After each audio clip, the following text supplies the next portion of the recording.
जय जगन्नाथ। आज का टॉपिक है किसी की अकल ठिकाने आ गई है। तो क्या चल रहा है इस पर्सन के दिलो दिमाग में, ये जानने की कोशिश करेंगे। आज के रीडिंग से 2 डेक है, दोनों में से लेंगे 9 कार्ड्स। तो शुरुआत करेंगे कार्ड शफल करके।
पहला जो कार्ड मिला है वो है द हाई प्रिस्टेस का। तो काफ़ी ज़्यादा मिस्टीरियस एनर्जी लग रही है उन्हें आपकी।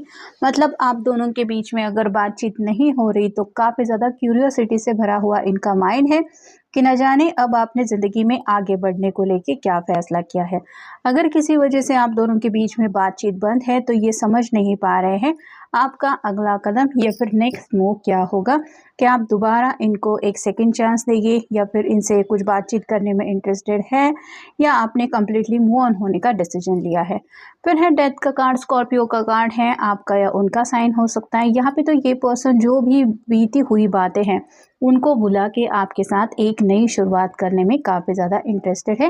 यानी कि आपको बताना चाहते कि चलो जो कुछ भी हुआ, मैं अगर मेरी गलती है तो मैं गलती मान लेता हूँ या मान लेती हूँ, लेकिन हमें एक दूसरे के साथ ही आगे बढ़ना चाहिए। तो ये थोड़ा सा सरेंडर करने की एनर्जी में भी है।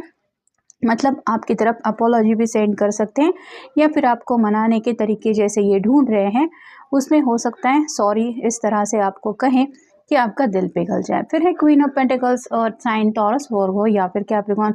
इनका बिल्कुल भी मन नहीं लग रहा है आपके बिना। मतलब ये जैसे रेड कलर के फ्लावर्स इर्द गिर्द दिखाई दे रहे हैं, वैसे ही आपके ख्याल बार बार इनके दिलो दिमाग में आ रहे हैं। जैसा कि अभी हमारा टॉपिक है किसी की अकल ठिकाने आ गई है, तो अगर अकल अपनी जगह पे पहुंच गई है तो इनको समझ में आ रहा है कि इनके दिल में जो रोमांटिक फीलिंग्स है वो सिर्फ और सिर्फ आपसे ही फुलफिल हो सकती है, बाकी किसी और से नहीं। फिर है page of cups, water sign Cancer, Scorpio या फिर पाइसिस। इस तरह से आपकी तरफ प्यार का कोई गेस्चर सेंड करना चाहते हैं कि आप हैरान हो जाए या फिर आप इनको मना ही ना कर पाए।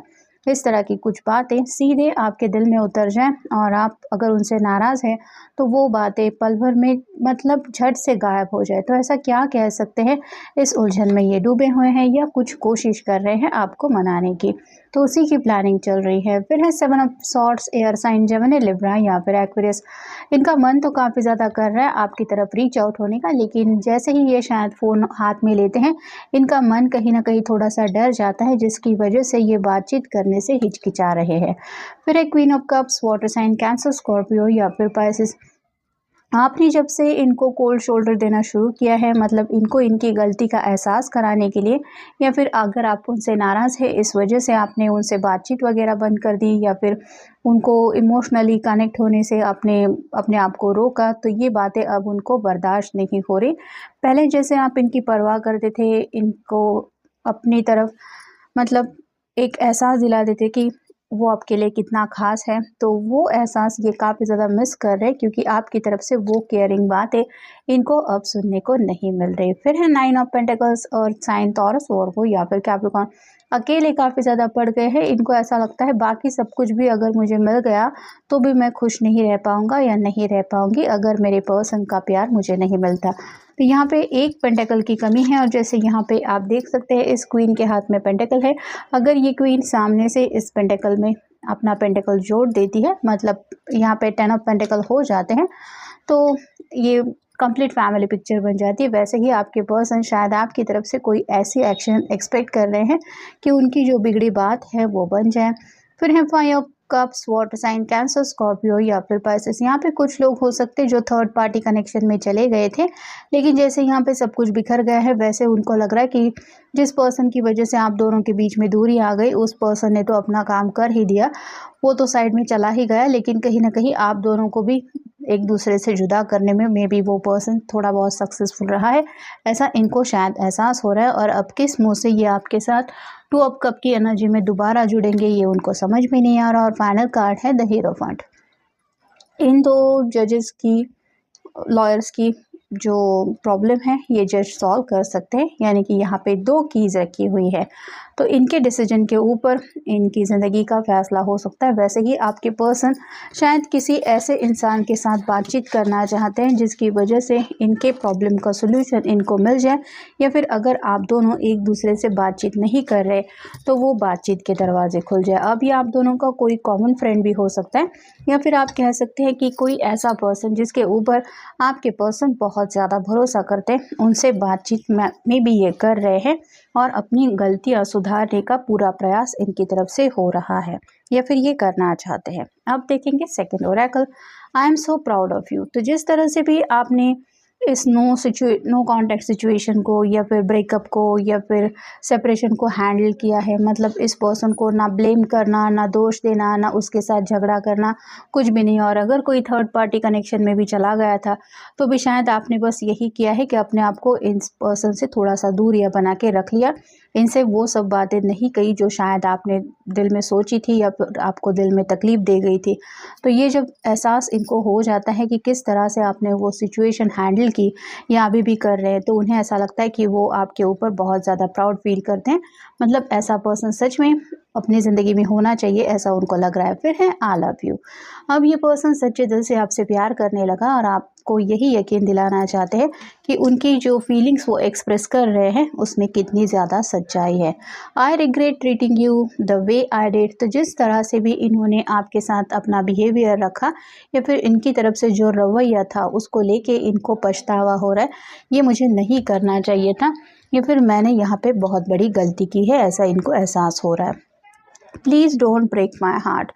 तो ये पर्सन सोच रहे हैं कि अगर आप उनको रिजेक्ट कर देंगे, यानी कि सेकंड चांस नहीं देंगे या फिर उनकी बातें सुनने को तैयार नहीं होंगे, तो जैसे इनका दिल टूट जाएगा। तो आपको यही समझाना चाहते कि प्लीज़ मेरा दिल मत तोड़ो।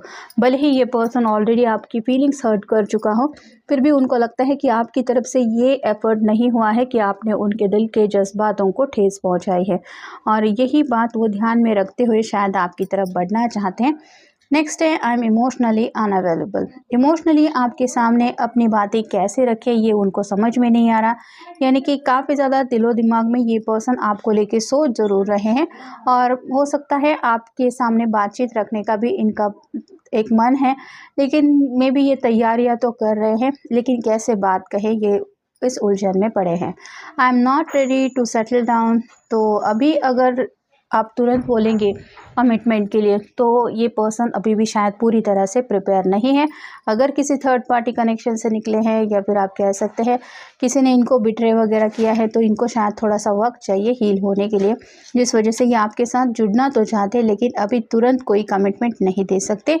फिर है यू आर माई म्यूज। तो कहीं ना कहीं आपकी तरफ जो अब ये पर्सन बढ़ना चाहता है वो पूरी तरह से रोमांटिकली और इमोशनली अटैच हो के ही। नेक्स्ट है I don't feel like I am good enough for you.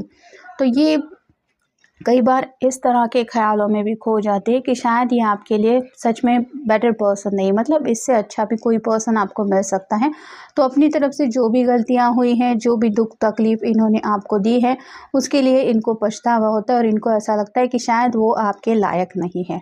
अब ये आपका फ़ैसला रहेगा कि आप उनको सेकंड चांस देते हैं, माफ़ करते हैं, या फिर उनके साथ ज़िंदगी में आगे बढ़ने का फ़ैसला करते हैं। लेकिन ये पर्सन तो आपके कंपैरिजन में अपने आप को काफ़ी ज़्यादा दोष देते हैं, और फाइनल कार्ड है please reach out to me. तो अगर ये सामने से कोशिश करने के बावजूद भी आप उनका कॉल मैसेज रिसीव नहीं कर रहे हैं, तो दिल से तो ये यही चाहते हैं कि किसी भी तरह से बस आपके दिलो दिमाग में इनका ख्याल आ जाए और सामने से आप इनसे बात करने में तैयार तो हो जाए, ताकि ये अपने दिल की हालत है वो आपको पूरी तरह से बता सके। तो ये था आज का रीडिंग। मिलेंगे नेक्स्ट रीडिंग में।